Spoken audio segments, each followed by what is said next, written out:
Assalamualaikum warahmatullahi wabarakatuh. Jumpa lagi dengan saya di Inspirasi Fari. Bapak Ibu Guru Bahasa Indonesia dan juga siswa inspirasi, kali ini kita akan melakukan prediksi ujian sekolah tahun 2021 untuk mata pelajaran Bahasa Indonesia. Karena terbatasnya waktu, maka prediksi ujian sekolah tahun 2021 untuk mata pelajaran Bahasa Indonesia kami bagi menjadi beberapa bagian. Kali ini kita akan masuk ke bagian pertama, yaitu 20 soal. Jangan lupa, prediksi soal-soal yang ada dalam prediksi ujian sekolah ini didasarkan pada kisi-kisi ujian sekolah yang dibuat oleh MGMP Bahasa Indonesia di tingkat Kabupaten Tegal pada tahun 2021. Baiklah, kita akan mulai 20 soal prediksi ujian sekolah ini. Namun, sebelum kita lanjutkan ke soal dan pembahasannya, jangan lupa bagi yang belum subscribe, tolong dong subscribe agar channel ini bisa berkembang dan bermanfaat lebih banyak lagi. Baiklah, kita mulai soal demi soal. Pada soal pertama ini, pertanyaannya adalah informasi yang sesuai dengan isi teks. Baiklah, kita baca informasi tersebut. Buanglah sampah pada tempatnya. Sampah-sampah yang menumpuk dapat menjadi sarang penyakit. Hal ini dikarenakan virus dan bakteri lainnya menyukai tempat-tempat yang sangat kotor dan bau untuk berkembang biak. Mereka akan memperbanyak diri mereka dan kemudian menyebar melalui udara.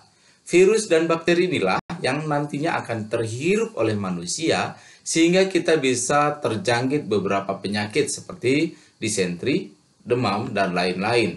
Selain itu, sampah-sampah yang menumpuk itu akan menimbulkan bau yang tidak sedap sehingga mengundang lalat-lalat untuk hinggap. Kemudian lalat tersebut akan hinggap di makanan kita. Akibatnya, makanan kita akan tercemar virus dan bakteri yang berbahaya.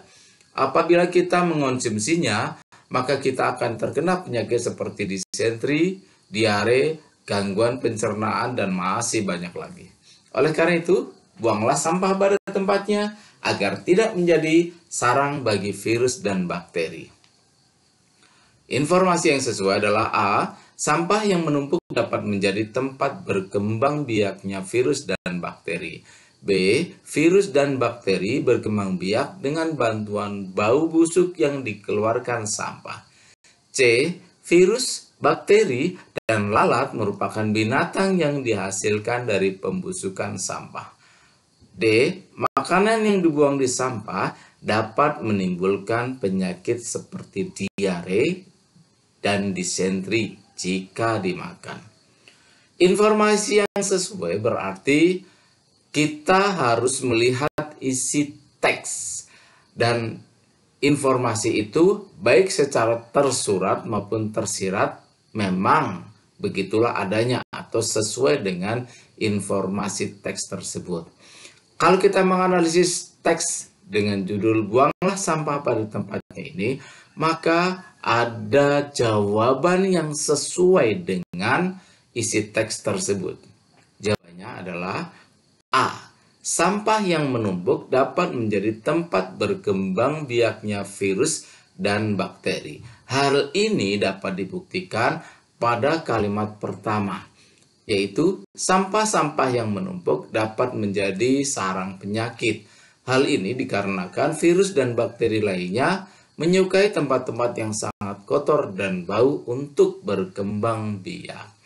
Sementara jawaban B, C, dan D ini tidak ada atau tidak sesuai dengan isi teks yang menjadi soal. Baiklah, kita lanjut ke soal nomor 2. Judulnya adalah Ayo Bersihkan Lingkungan Kita. Pertanyaannya, pernyataan yang sesuai dengan isi teks hampir sama dengan soal pertama tadi. Lingkungan adalah tempat di mana kita tinggal bersama keluarga, teman, dan orang lain. Selain itu, lingkungan juga merupakan tempat kita berinteraksi satu sama lain dan tempat untuk melakukan aktivitas. Apabila lingkungan kita kotor, tentu kita akan merasa nyaman di dalamnya, sehingga bisa mengganggu aktivitas. Apabila lingkungan kita kotor, tentu kita tidak akan merasa nyaman di dalamnya, sehingga bisa mengganggu aktivitas kita. Bahkan, lingkungan yang kotor bisa menimbulkan banyak penyakit yang berbahaya.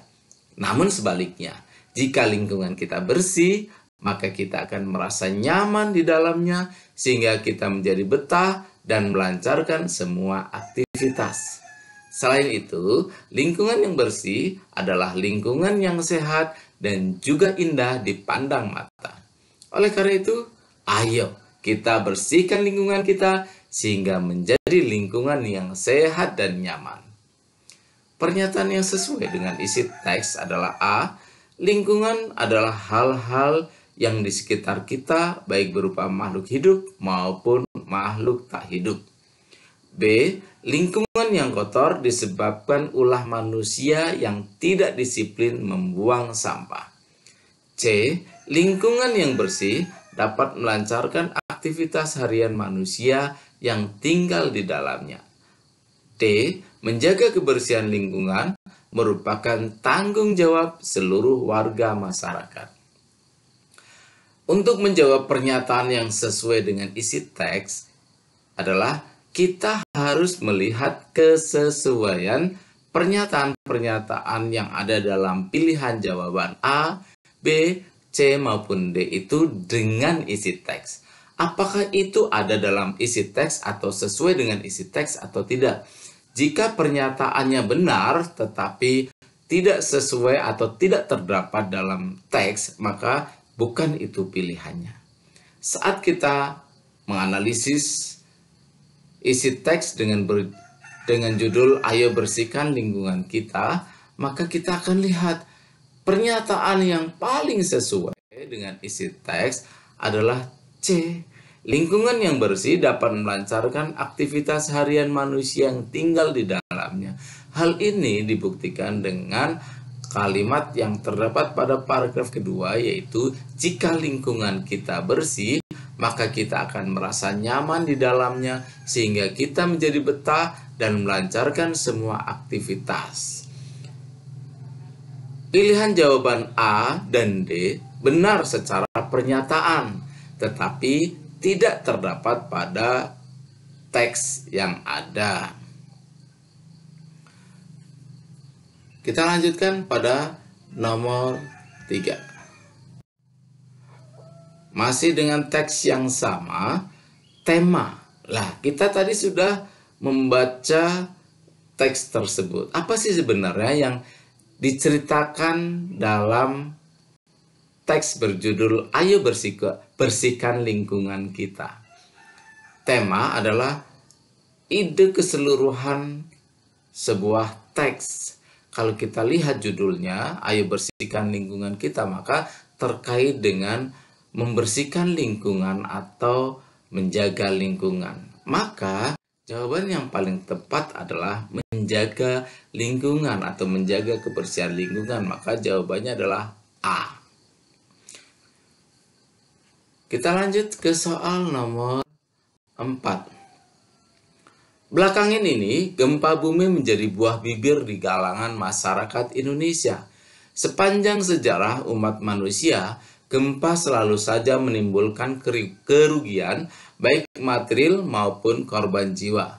Tidak berlebihan rasanya jika dikatakan bahwa fenomena gempa bumi adalah peristiwa yang berdampak secara langsung kepada makhluk hidup tak terkecuali manusia.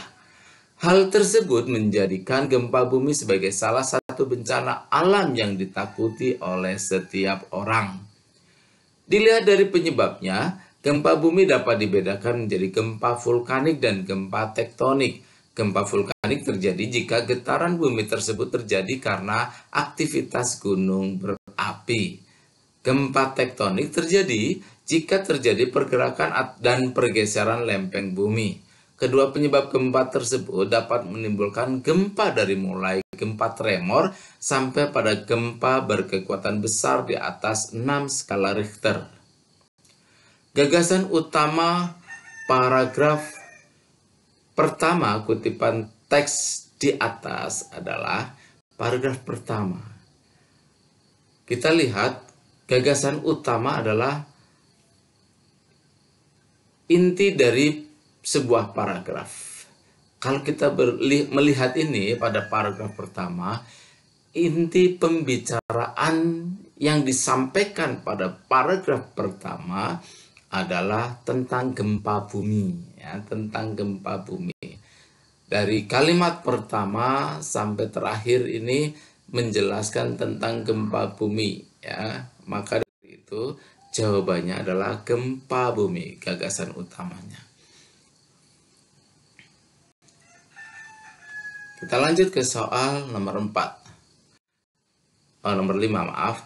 Soal nomor 5 masih dengan teks yang sama. Di sini pertanyaannya adalah makna kata tremor pada kutipan teks di atas.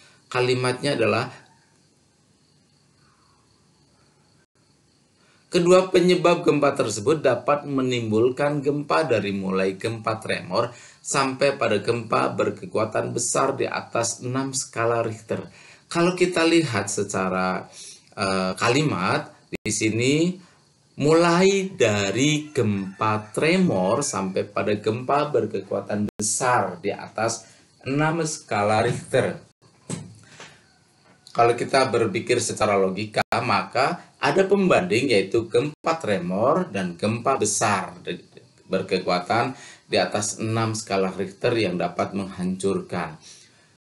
Maka makna dari kata tremor di sini adalah gempa yang berupa getaran-getaran kecil, ya. Dibandingkan gempa dengan kekuatan kecil sampai ke gempa kekuatan besar. Maka jawaban yang paling tepat dari makna kata tremor adalah B, gempa yang berupa getaran kecil. Ya, sampah memang menjadi masalah yang tidak akan ada habisnya.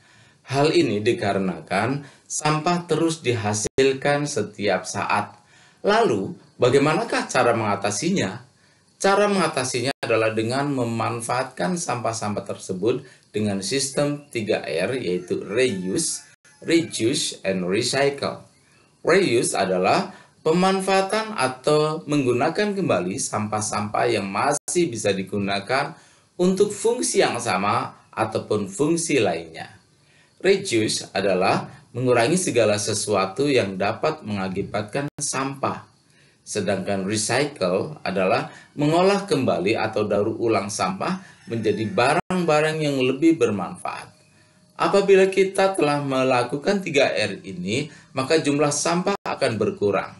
Akibatnya, lingkungan menjadi bersih. Oleh karena itu, marilah kita melaksanakan sistem 3R untuk mengatasi permasalahan sampah, karena cara ini mudah dilakukan oleh siapa saja. Simpulan. A.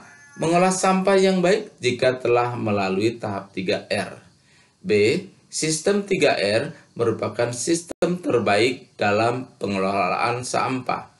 C. Masalah sampah dapat kita atasi dengan sistem 3R, yaitu reuse, reduce, dan recycle. D. Pengolahan sampah dengan sistem 3R sangat praktis sehingga dilakukan oleh siapa saja. Untuk membuat sebuah simpulan, maka kita harus melihat inti atau ide pokok dari paragraf-paragraf yang ada. Paragraf pertama berbicara tentang masalah sampah. Paragraf kedua tentang penggunaan sistem 3R. Kemudian paragraf ketiga ajakan. Maka jawaban simpulan adalah C. Masalah sampah dapat kita atasi dengan sistem 3R, yaitu reuse, reduce, dan recycle. Di sini pada jawaban C sudah memuat inti dari 3 paragraf yang menjadi indikator soalnya. Kita lanjut soal nomor 7. Penggunaan, ini ada 2 teks ya. Penggunaan diksi yang sederhana tidak berarti makna yang terkandung dalam lirik-lirik puisinya terasa hambar. Namun, justru sebaliknya, dengan kesederhanaan bahasa, puisi goresan Taufik Ismail tersebut penuh akan makna. Penulis dengan cerdas menyampaikan sesuatu yang berbeda tentang konsep ketuhanan, sehingga kita merasa tertampar dengan keberadaan kita sebenarnya. Manusia memang tidak ada apa-apanya sehingga tak pantas untuk menyombongkan diri. Teks kedua.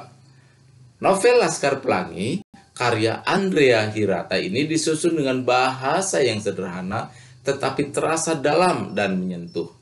Melalui deretan kata-katanya tersebut, pembaca dapat merasakan sedih, lucu, dan greget yang disuguhkan. Alur cerita mengalir begitu deras, dengan penggambaran peristiwa yang mampu mengantarkan pembaca pada situasi setting cerita yang dilukiskan.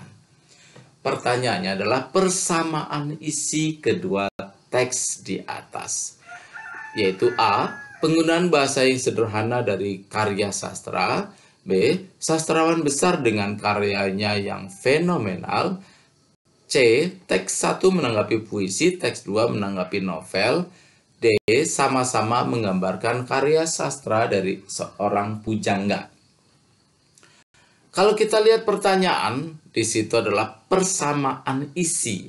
Maka jawaban C pasti salah. Kenapa? Karena C itu tidak menunjukkan sebuah persamaan, tetapi perbedaan. Kemudian jawaban D juga salah. Kenapa? Karena di sini mengatakan seorang pujangga, karya sastra dari seorang pujangga. Kita tahu pujangga adalah pembuat puisi atau pencipta puisi. Sementara teks 2 itu tidak menunjukkan sebuah puisi, tapi menunjukkan sebuah prosa atau novel dengan judul Laskar Pelangi. Jadi pilihannya sekarang ada pada A dan B.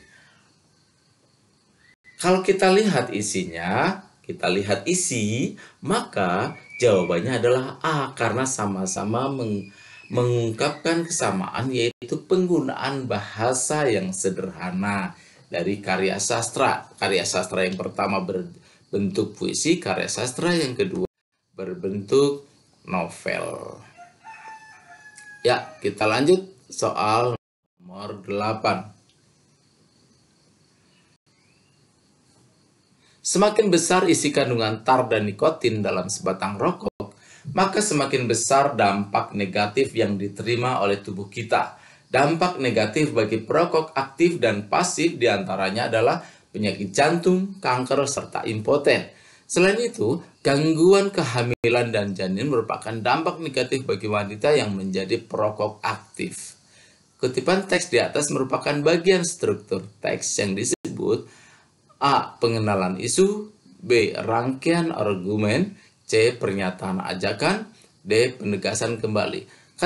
Kalau kita lihat struktur teks ini, maka ada di sini pengenalan isu harusnya berisi tentang permasalahan-permasalahan yang akan disampaikan. Pengenalan isu atau pengenalan posisi ya. Kemudian rangkaian argumen. Rangkaian argumen adalah argumen atau alasan-alasan dengan disertai bukti-bukti yang akan memperkuat posisi kita terhadap isu yang kita sampaikan. Kemudian pernyataan ajakan berarti ada ajakan bagi para pembaca atau pendengar untuk mengikuti arahan yang kita harapkan. Kemudian penegasan kembali berarti menegaskan sesuatu yang telah disampaikan sebelumnya. Maka kalau kita lihat dari kutipan teks ini adalah bentuk dari rangkaian argumen, karena di sini menyampaikan tentang bahaya bagi perokok. Yang tentunya bahaya bagi perokok ini bermaksud untuk mempengaruhi orang atau meyakinkan orang agar tidak merokok ya. Sehingga masuk pada rangkaian argumen. Lanjut, Sumpah Pemuda merupakan bukti kesadaran para pemuda untuk bersatu memperjuangkan negara ini. Dari situlah para pemuda berikrar tentang nasionalisme, tentang persatuan, tentang tujuan mulia perjuangan yaitu kemerdekaan. Sejak diikrarkannya Sumpah Pemuda, maka perlawanan terhadap penjajah tidak lagi bersifat kedaerahan.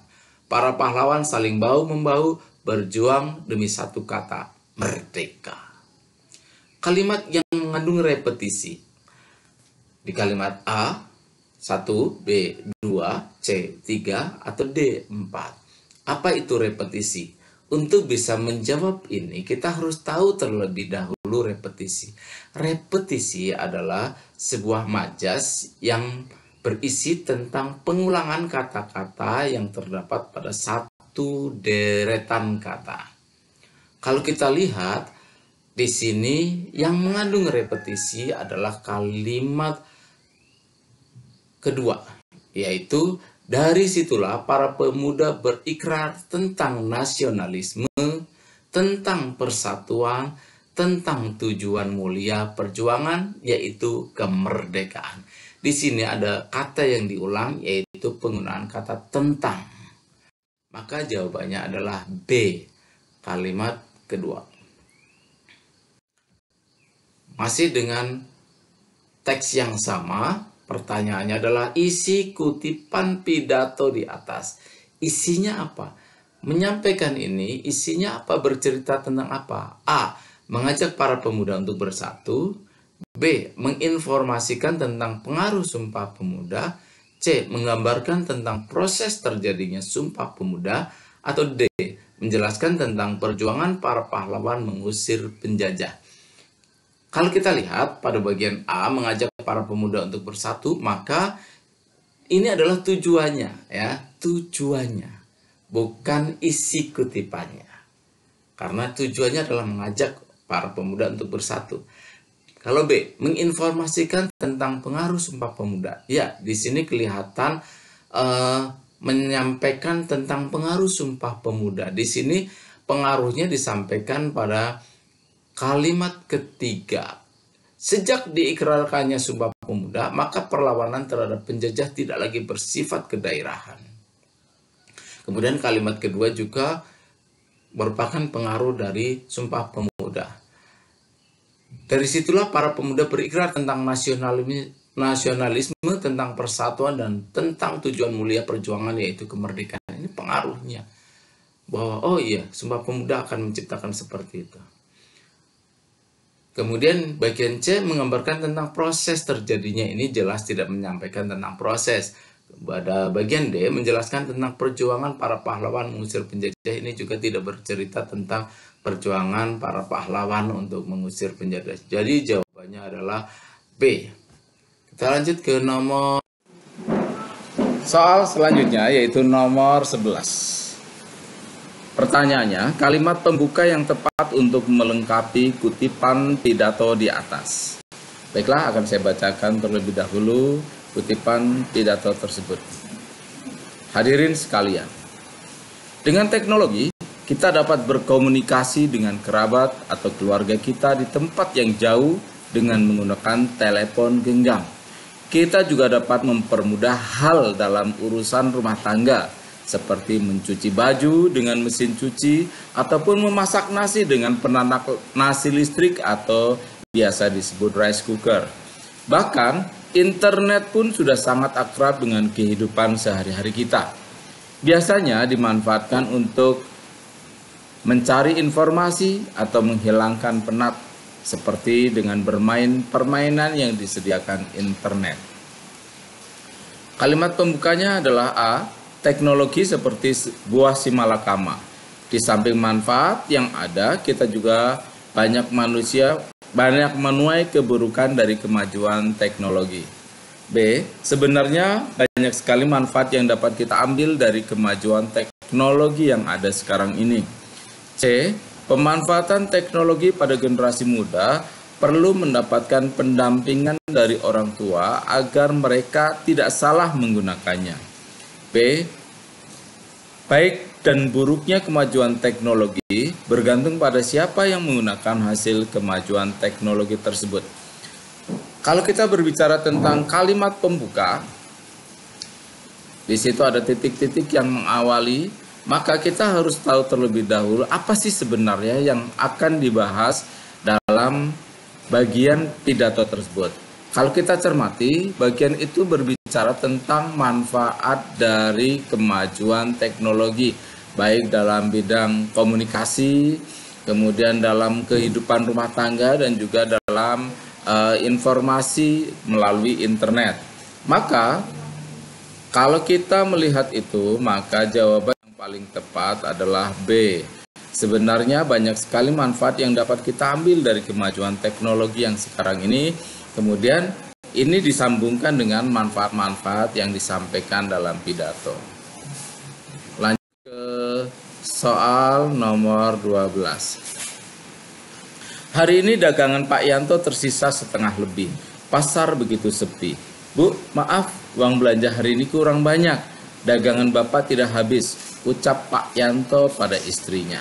Gak apa-apa Pak, semoga cukup untuk makan dan uang saku anak-anak, jawab istrinya dengan lembut dan menyodorkan teh hangat pada suaminya. Keesokan harinya, Pak Yanto kembali ke pasar untuk berjualan. Di tengah jalan, ia bertemu seorang kakek tua yang tampak sudah rapuh. Ia terlihat kebingungan. Lalu dihampirilah oleh Pak Yanto. Ada apa, Kek? Ada yang bisa dibantu? Kakek mau pulang, tapi tidak punya ongkos. Kakek tak tahu harus bagaimana karena bekerja pun sudah tidak mungkin. Melihat kakek tua tersebut, hati Pak Yanto tak kuasa membiarkannya. Meski hanya memiliki uang pas-pasan, ia memberikannya untuk ongkos kakek pulang ke kampungnya. Pak Yanto pun mengantarkannya ke terminal untuk mencari bis yang sesuai tujuan kakek. Terima kasih banyak nak, semoga rezekimu selalu lancar. Kakek tak bisa membalas apa-apa selain doa, ucapnya dengan sedikit memeluk Pak Yanto. Amin, terima kasih kek, semoga selamat sampai tujuan. Seperginya kakek, Pak Yanto kembali ke pasar. Ternyata sudah ada seorang pembeli yang menunggu untuk memborong habis dagangannya dengan harga tinggi.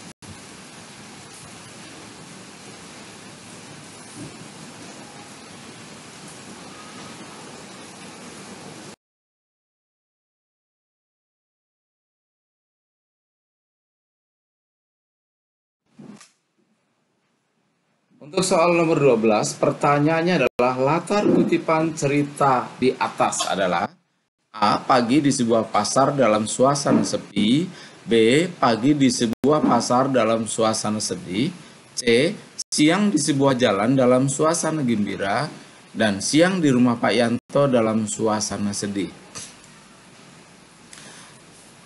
Untuk jawabannya kalau kita lihat, untuk A, pagi di sebuah pasar dalam suasana sepi, ini tentunya tidak logis. Kenapa? Karena pasar pasti suasananya ramai. Kemudian B, pagi di sebuah pasar dalam suasana sedih.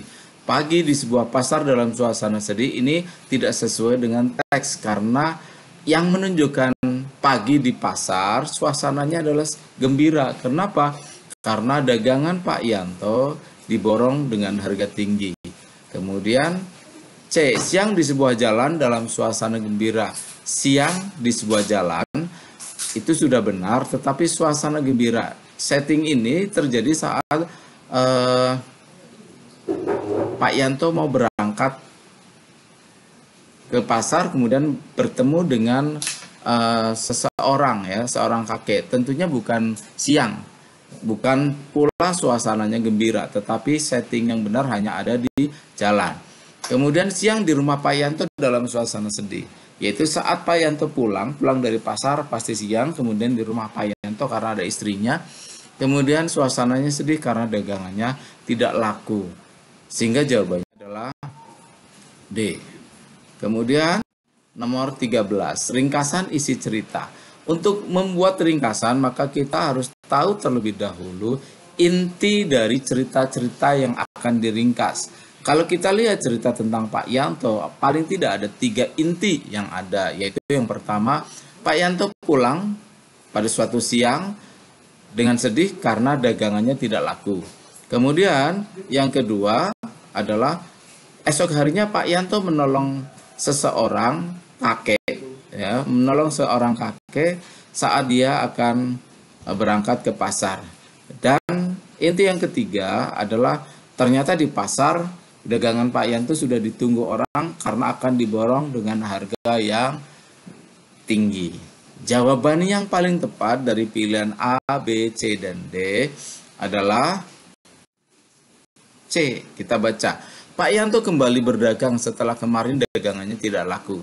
Ini inti pertama. Di jalan dia menolong seseorang kakek yang ternyata sesampainya di pasar dagangannya diborong dengan harga tinggi. Ini inti kedua dan ketiga.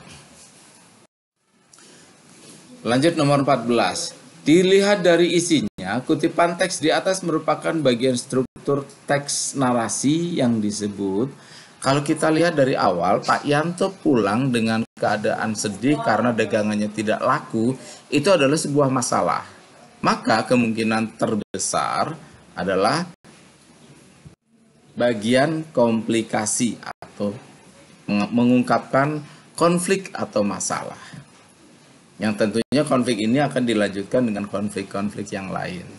Dan konflik yang dalam cerita Pak Yanto adalah salah satunya adalah konflik dia berhadapan dengan seorang kakek yang membutuhkan pertolongan. Oke, kita lanjutkan di soal nomor 15. Dilihat dari pola pengembangan cerita, kutipan cerita di atas dikembangkan dengan A, mengawali dengan sebuah konflik, B, mengawali cerita dengan sebuah prolog, C, mengawali cerita dengan gambaran setting, D, mengawali dengan penggambaran karakter tokoh. Tampak sekali di situ dalam cerita Pak Yanto tadi, Pak Yanto digambarkan di awal, Pak Yanto pulang dengan keadaan sedih karena dagangannya tidak laku. Maka jawabannya adalah A. Mengawali dengan sebuah konflik, karena dagangan tidak laku adalah sebuah permasalahan yang tentunya dia harus memberikan uang pada istrinya dengan jumlah yang sangat sedikit dan mungkin dinilai tidak cukup. Kita lanjut nomor 16.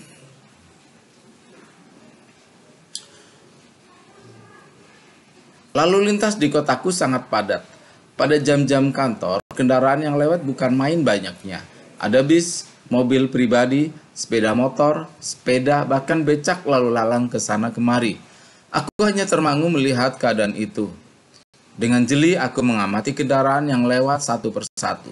Beberapa kendaraan memproduksi asap yang titik-titik polusi. Beberapa pengendara juga tampak tidak disiplin dengan terus melaju meskipun lalu lintas berwarna merah. Bagian penilaian pada kutipan teks di atas, namanya saja bagian penilaian. Penilaian itu bisa berupa pujian, bisa berupa kritikan. Kalau kita fokus pada pujian, maka akan bercerita tentang keunggulan atau kelebihan-kelebihan dari keadaan. Kalau di sini lalu lintasnya, kelebihan dari lalu lintas yang ada di kotaku itu. Kalau kita melakukan penilaian dengan mengkritik atau kritikan, maka kita akan lebih menyoroti bagian-bagian yang bersifat negatif. Kalau kita lihat ternyata ada bagian-bagian yang sifatnya mengkritik, ya, mengkritik atau menceritakan hal-hal yang buruk, yaitu pada bagian 6 dan juga pada bagian 7. Pada bagian 6 dikatakan beberapa kendaraan memproduksi asap, ya, asap atau polusi. Ini tentunya kritikan. Kemudian beberapa pengendara juga tampak tidak disiplin. Ini kritikan. Berarti jawabannya adalah 6 dan 7 yang berupa penilaian. Masih dengan teks yang sama di nomor 17, kata bentukan yang tepat untuk mengisi bagian rumpang kutipan teks di atas. Di sini di nomor 6 ada bagian yang rumpang, yaitu beberapa kendaraan memproduksi asap yang titik-titik polusi. Titik-titik ini diisi dengan kata bentukan yang paling tepat apa? Apakah berupa, apakah namanya, atau menimbulkan atau meninggalkan. Kalau kita lihat konteks kalimatnya, maka yang paling tepat adalah menimbulkan, ya. Beberapa kendaraan memproduksi asap yang menimbulkan polusi. Menimbulkan merupakan kata bentukan yang terdiri dari kata dasar timbul dan mendapatkan konflik mekan. Jadi jawabannya adalah C.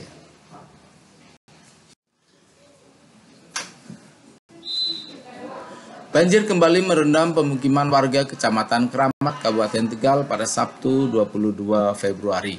Ini merupakan yang ketiga kalinya dalam 2 bulan terakhir.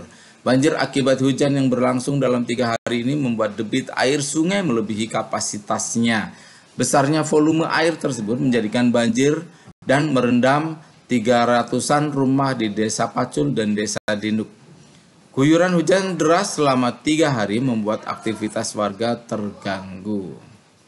Kata teknis. Nah, kalau kita berbicara kata teknis, maka berbicara istilah-istilah yang terkait dengan tema pembicaraan. Di sini akan berbicara tentang banjir.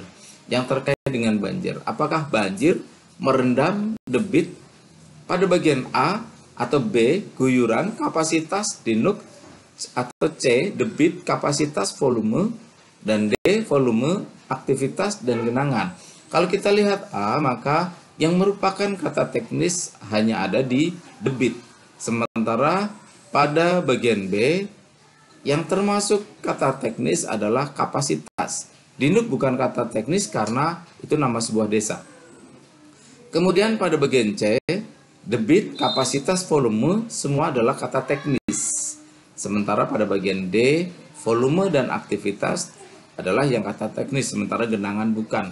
Dengan melihat ini, maka pilihan yang paling tepat yang merupakan kata teknis adalah C, debit, kapasitas, dan volume.